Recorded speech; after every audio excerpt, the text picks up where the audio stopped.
الدنيا كلها متاع وخير متاعها المرأة الصالحة أو كما قال النبي صلى الله عليه وسلم. سبحانك لا علم لنا إلا ما علمتنا إنك أنت العليم الحكيم.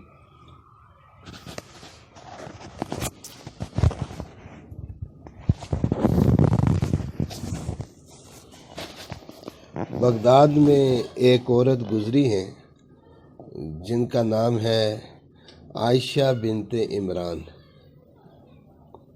رحمۃ اللہ علیہا. بہت اللہ والی تھیں. جب وہ عبادت کرتی تھیں تو جانور بھی بیٹھ کر ان کی عبادت کو دیکھا کرتے تھے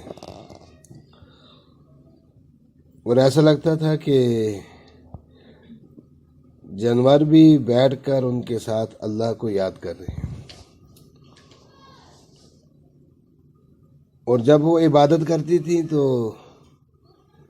چراغ کے گل ہونے کے باوجود بھی ان کے کمرے میں روشنی ہوتی تھی. چراغ گل ہوتا تھا لیکن ان کے کمرے میں روشنی ہوتی تھی. روزانہ رات کو 100 نفل بھی پڑھا کرتی تھی اور 10 سپارے قرآن مجید کی تلاوت بھی کیا کرتی تھی. دن کو اکثر وہ روزہ رکھتی تھی. صدقہ خیرات بھی کثرت سے فرماتی تھی. نوافل کا ذکر کا بھی اہتمام کرتی تھی. اکثر روزہ ہوتا تھا اور بعض مرتبہ اپنا سارا مال اللہ تبارک و تعالیٰ کے راستے میں صدقہ فرما دیا کرتی تھی. اللہ تبارک و تعالیٰ نے ان کو بہت زیادہ صفات کے ساتھ مالا مال فرما رکھا تھا.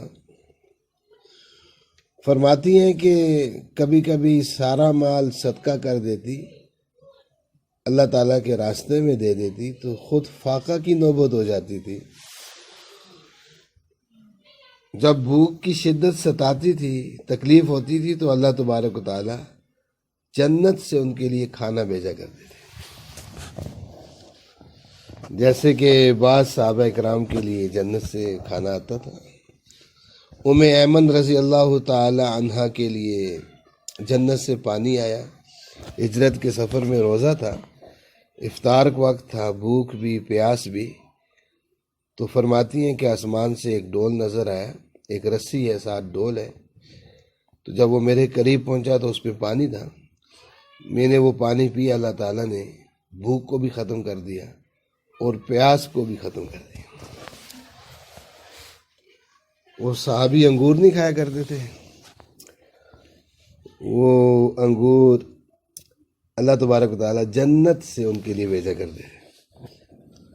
صحابیات کے لیے جنت سے کھانا آتا تھا.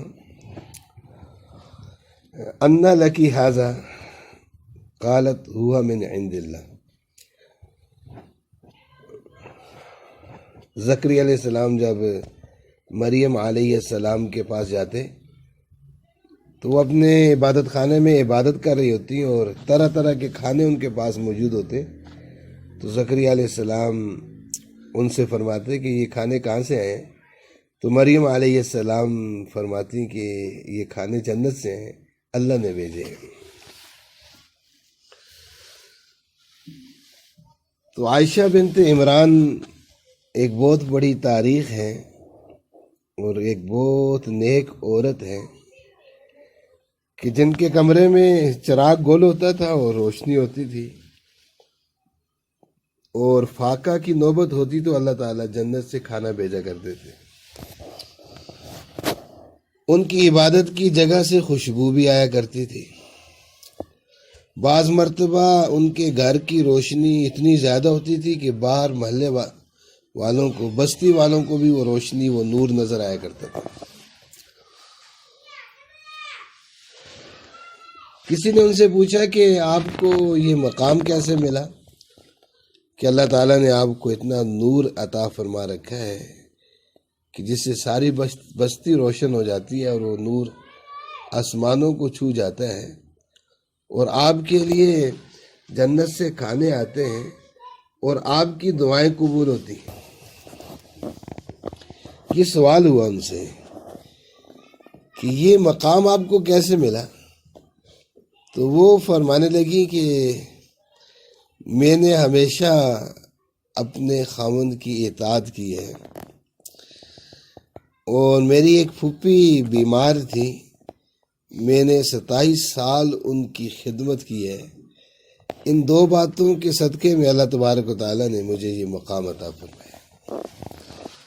آپ کو یہ مقام کیسے ملا؟ اس میں انہوں نے یہ نہیں فرمایا کہ میں روزانہ 100 نفل پڑھتی ہوں، میں روزانہ 10 سپارے پڑھتی ہوں، میں دن کو نوافل پڑھتی ہوں اور سارا مال صدقہ کر دیتی ہوں، کثرت سے روزہ رکھتی ہوں۔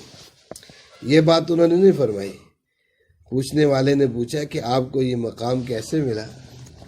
تو فرمانے لگی کہ میں نے ہمیشہ اپنے خاوند کی اطاعت کی، اللہ نے یہ مقام دے دیا، اور میری ایک پھوپھی بیمار تھی، میں نے 27 سال ان کی خدمت کی، اللہ تبارک و تعالیٰ نے اس کے بدلے میں مجھے یہ مقام عطا فرمایا۔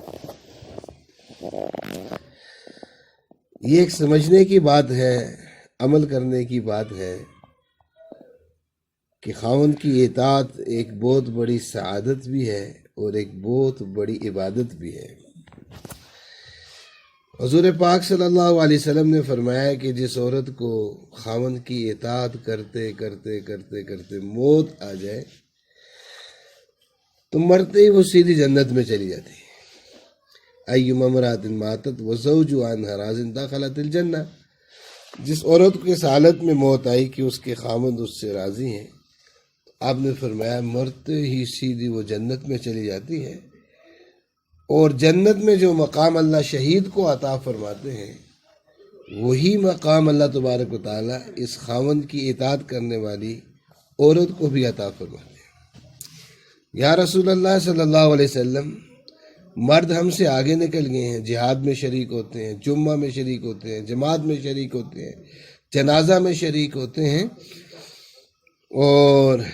اور بہت سارے کام ہیں جن میں مرد شریک ہوتے ہیں، بیماروں کی عیادت کرتے ہیں۔ تو یہ مرد نیکیوں میں ہم سے آگے نکل گئے ہیں۔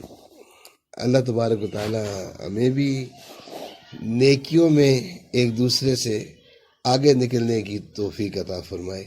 فاستبقوا الخیرات، اللہ تعالیٰ فرماتے ہیں کہ نیکیوں میں، اچھے کاموں میں ایک دوسرے سے آگے بڑھو۔ حدیث شریف میں بھی آتا ہے نا کہ دین کے معاملے میں ہمیشہ آگے والے کو دیکھو اور دنیا کے معاملے میں ہمیشہ پیچھے والے کو دیکھو۔ کہ اگر عورت گھر میں بیٹھ کر اپنے خاوند کی اطاعت کرتی رہے گی تو ان ساری نیکیوں کا اجر و ثواب عورت کو گھر میں ہی ملتا رہے گا۔ جہاد کا ثواب، جماعت کا ثواب، جمعہ کا ثواب، مریض کی عیادت کا ثواب، جنازے میں حاضر ہونے کا ثواب، وہ نیکیاں جو عورت گھر میں رہنے کی وجہ سے نہیں کر سکتی، آپ نے فرمایا اگر وہ گھر میں رہ کر خاوند کی اطاعت کرتی ہے تو یہ مرد باہر جتنی بھی نیکیاں کرتے ہیں، ان ساری نیکیوں کا اجر و ثواب گھر میں بیٹھے ہی اللہ تعالیٰ اسے عطا فرما دیں گے۔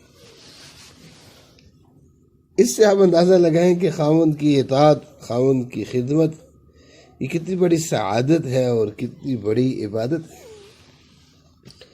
تو فرمایا جس عورت کو خاوند کی اطاعت کرتے کرتے موت آ گئی، مرتے ہی سیدھی جنت میں چلی گئی، اور جنت میں اللہ اس کو وہی مقام عطا فرمائیں گے جو مقام اللہ شہید کو عطا فرمائیں گے۔ آپ صلی اللہ علیہ وسلم نے فرمایا کہ 3 عورتوں کے لیے فرشتے دعائیں مغفرت کرتے ہیں، جیسے کہ علماء کے لیے فرشتے دعائیں مغفرت کرتے ہیں، اور آگے فرمایا کہ کائنات کی ساری مخلوقات دعائیں مغفرت کرتی ہیں، جیسے کہ علماء کے لیے کائنات کی ساری مخلوقات دعائیں مغفرت کرتی ہیں۔ محدثین لکھتے ہیں کہ علماء کی محنت سے نیکیاں وجود میں آتی ہیں، جب نیکیاں وجود میں آتی ہیں تو اللہ تعالیٰ کی رحمتیں نازل ہوتی ہیں، اور اللہ تبارک و تعالیٰ کی رحمتیں تو عام ہوتی ہیں، جب رحمتیں آسمان سے نازل ہوتی ہیں تو ہر شے پر نازل ہوتی ہیں، صرف انسانوں پر نہیں۔ بلکہ حیوانوں پر بھی، جمادات پر بھی، چرند پرند پر، زمین آسمان پر، ہر ایک پر اللہ کی رحمت نازل ہوتی ہے۔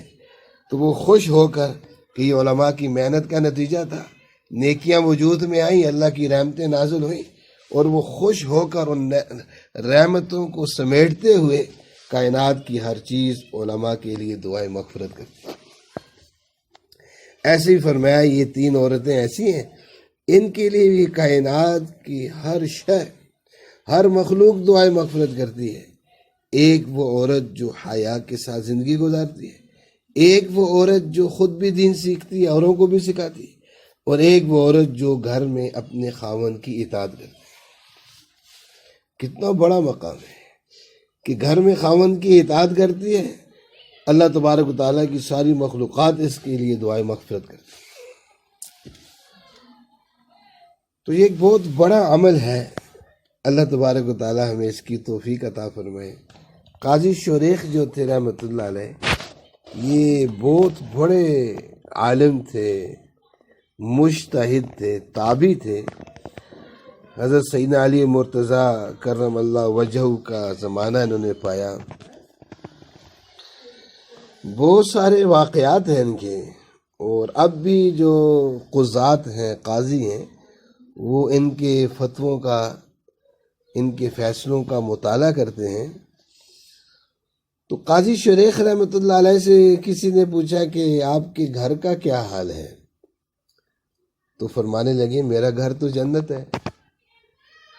اس کے گھر کے بارے میں کیا پوچھتے ہو کہ جس کی بیوی نے پچھلے 25 سال سے اس کی ایک نافرمانی بھی نہیں کی؟ فرمایا میرا گھر تو جنت ہے کہ پچھلے 25 سال سے مجھے یاد ہے کہ میری بیوی نے میری ایک نافرمانی بھی نہیں کی۔ کتابوں میں لکھا ہے کہ قاضی صاحب جب گھر تشریف لے جاتے تھے تو ان کی جو اہلیہ صاحبہ تھی وہ ان کے جوتے بھی ٹھیک کیا کرتی تھی، اور ان کے لیے وضو کا پانی بھی رکھا کرتی تھی، جیسے اما عائشہ صدیقہ رضی اللہ تعالی عنہا آپ صلی اللہ علیہ وسلم کے لیے وضو کا پانی رکھا کرتی تھی، اور آپ کو مسواک بھی کرایا کرتی تھی۔ وضو کے بعد آپ کو تولیہ رومال بھی عنایت فرمایا کرتی تھی۔ تو قاضی شریخ رحمۃ اللہ علیہ کی جو اہلیہ تھی وہ بھی آپ کے لیے وضو کا پانی رکھتی تھی، جوتے بھی ٹھیک کیا کرتی تھی۔ ایک مرتبہ قاضی صاحب تشریف لائے تو وہ جو اہلیہ تھی اس کا مزاج بدلا ہوا ہے، جوتے بھی اپنی جگہ پر نہیں ہیں، پانی بھی نہیں ہے، اور اس کا مزاج، اس کا موڈ آج بدلا ہوا ہے۔ تو قاضی صاحب سمجھ گئے کہ شاید اس کے کان کسی نے بھر دیے ہیں، ہوتا ہے نا۔ تو قاضی صاحب نے فوراً فرمایا کہ اے اللہ، جس نے میری بیوی کو خراب کیا آپ اس کی آنکھوں کو خراب کر دیں۔ حضرت نے یہ بات فرمائی تو بیوی کو پتا تھا یہ اللہ کے ولی ہیں، ان کی دعا قبول ہوتی ہے۔ فوراً ایک بچے کو بلایا اور بلا کر فرمایا کہ جاؤ دیکھ کر آؤ، اس عورت کے ساتھ فلاں گھر میں جاؤ، فلاں عورت کو دیکھو اس کے ساتھ کیا ہوا۔ تو اس نے واپس آ کر بتایا کہ اللہ تعالیٰ نے اس کو اندھا کر دیا۔ تو یہ بیوی فوراً قاضی صاحب کے پاؤں میں گر گئی اور معافیاں مانگی، کہا مجھ سے غلطی ہوگی، آئندہ نہیں ہوگا، آپ مجھے بھی معاف فرما دیں اور اس عورت کو بھی معاف فرما دیں۔ پھر قاضی صاحب نے دعا فرمائی اللہ اسے بھی معاف فرما دے اور اسے بھی معاف فرما دے۔ اللہ تعالیٰ نے دوبارہ اس کو روشنی عطا فرما دی۔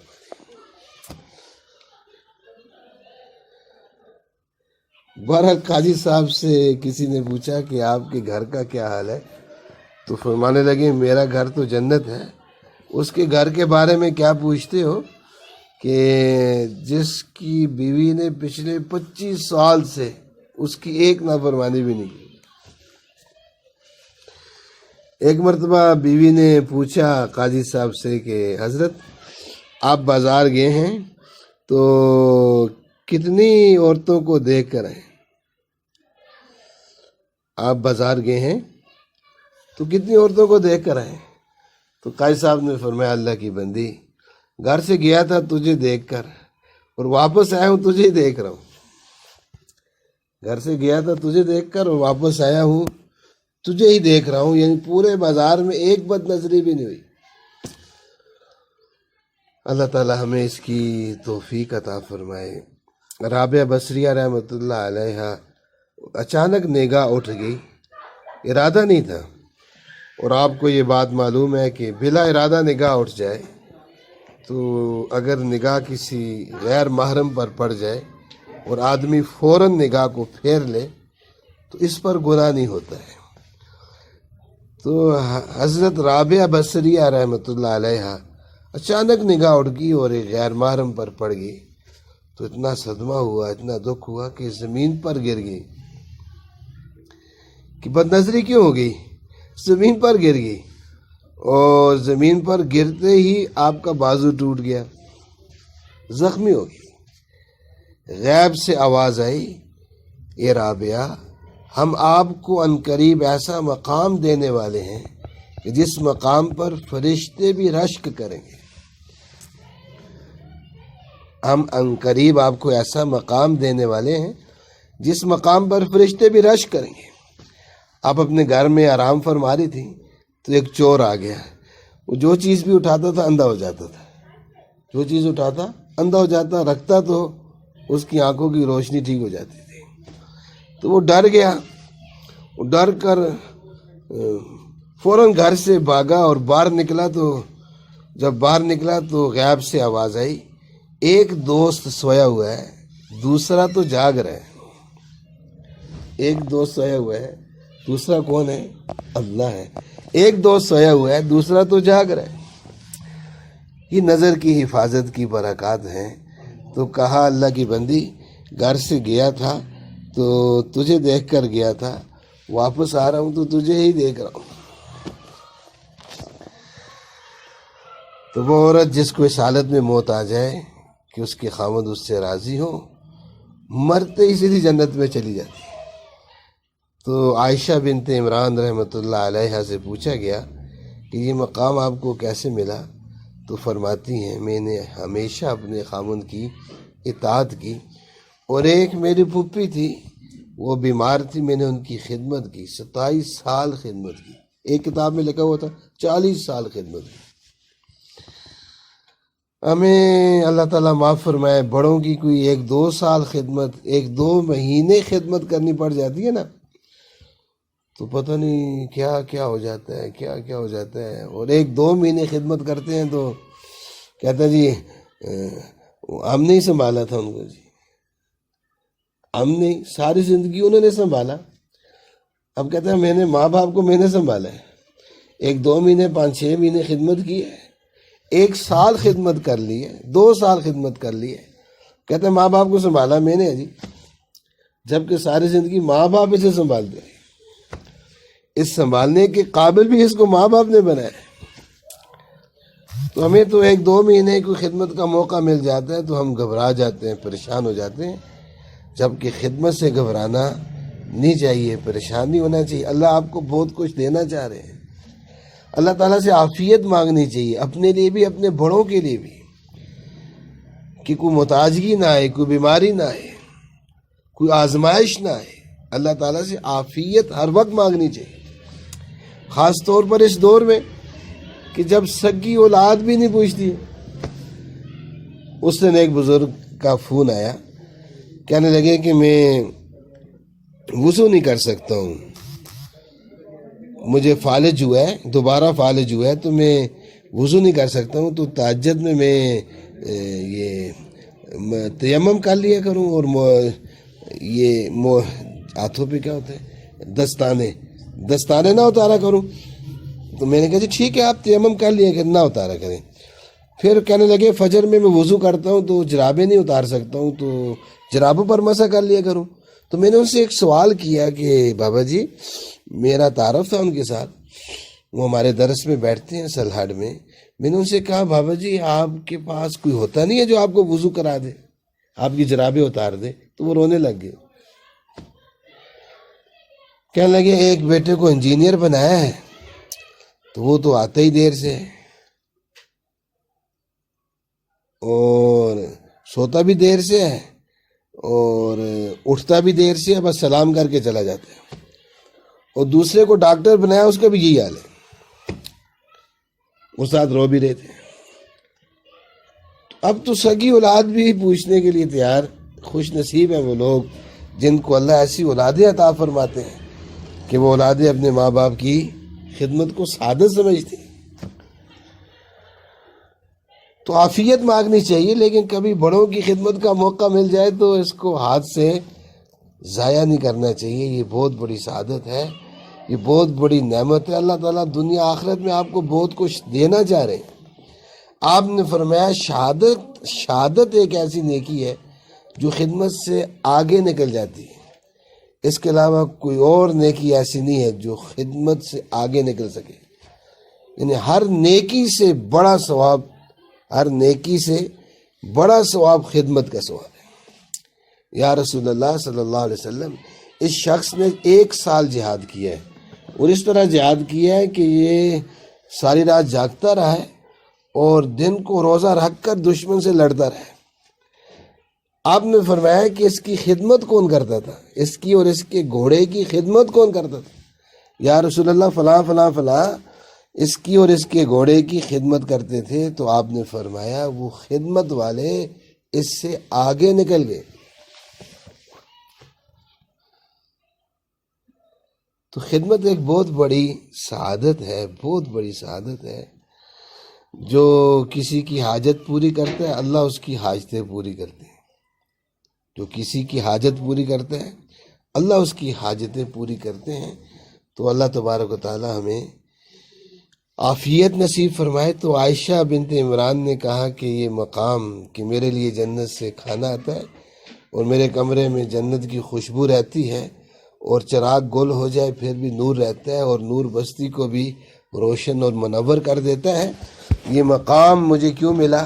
اس لیے نہیں کہ میں روزانہ 10 سپارے پڑھتی ہوں، اس لیے نہیں کہ میں کثرت سے روزہ رکھتی ہوں، اس لیے نہیں کہ میں روزانہ 100 نفل پڑھتی ہوں، اس لیے نہیں کہ میں اپنا سارا مال صدقہ کر دیتی ہوں، بلکہ اس لیے کہ میں نے ہمیشہ اپنے خاوند کی اطاعت کی ہے اور اپنی بیمار پھپھی کی 27 سال خدمت کی ہے۔ اللہ تبارک و تعالیٰ نے اس کے صدقے مجھے یہ مقام عطا فرمایا۔ تو یہ خاوند کی اطاعت ہے، بڑوں کی خدمت ہے، یہ بہت بڑی سعادت ہے۔ جو کہا ہے، جو سنا ہے، اللہ تعالیٰ ہم سب کو اس پر عمل کرنے کی توفیق عطا فرمائے۔ آپ سے گزارش ہے کہ آپ گھروں میں ماحول بنائیں، گھروں میں ذکر کا، تلاوت کا، رات کے جاگنے کا، اللہ تعالیٰ سے مانگنے کا، خدمت کا، ادب و احترام کا، اکرام کا، معاف کرنے کا یہ ماحول بنائیں۔ ایک بہت بڑی محنت ہے۔ اس وقت ہمارے بچے کافروں کے حوالے ہو گئے ہیں، میڈیا کے ذریعے ہمارے بچے چڑچڑا سمجھتے ہیں، کارٹون دیکھ دیکھ کر چڑچڑے ہو گئے ہیں۔ خامن بھی چڑچڑا ہے اور بیوی بھی چڑچڑی ہے، اولاد بھی چڑچڑے ہیں، چڑچڑا سمجھتے ہیں، اور گھر مصیبت بنا ہوا ہے۔ ایک عورت نے مجھے بتایا کہ آپ نے کارٹونوں سے منع کیا، میرے بچے آپس میں بہت لڑتے رہتے تھے، تو میں نے کارٹون ان سے دیکھنے ختم کر دی، تو ان کی آپس کی لڑائیاں ختم ہو گئی۔ اب پب جی دیکھنا تو کفر ہے، ٹک ٹاک اور پب جی جو ہے، پب جی میں تو شرک کراتے ہیں، پب جی میں تو فتویٰ کیا ہے کہ پب جی دیکھنا کفر ہے، آدمی کافر ہو جاتا ہے، اس میں تو بتوں کو سجدہ کراتے۔ اور میری ماں اور بہنوں، ہمارے بچوں کے ہاتھوں میں انہوں نے موبائل دے دیا، کارٹون دے دیے، گیمیں دے دی، اور اپنے بچوں کو پتہ نہیں کہاں سے کہاں پہنچا دی۔ یعنی ہماری آنے والی نسلوں کو بھی اپنا غلام بنا رہے ہیں۔ تو ایک بہت بڑا میدان ہے جس میں آپ بھی کام کر سکتی ہیں، ہم نہیں کر سکتے، اس لیے کہ ساری قوم آپ کی گود میں ہے، آپ کے پاس ہے، آپ کے سائے میں ہے۔ تو آپ اولاد پر، بچوں پر، پوتوں پر، نواسیوں پر، سب پر محنت فرمائیں، اللہ تعالیٰ سے دعائیں فرمائیں، گھر میں ماحول بنائیں، اس کی بہت زیادہ ضرورت ہے۔ اللہ تعالیٰ ہمیں اس کی توفیق عطا فرمائے، ورنہ یہ ہوگا کہ ہماری محنت سے دوسروں کی اولادوں کو ہدایت ملے گی، اور اگر گھر میں میڈیا ہوا، میڈیا کا تسلط ہوا، تو ہمارے اپنے بچے جو نا وہ ہدایت سے محروم رہے گی۔ اللہ تعالیٰ ہم سب کی حفاظت فرمائے۔ اور جو کہا جو سنا اس پر اللہ تعالیٰ ہم سب کو عمل کرنے کی، آگے پھیلانے کی تو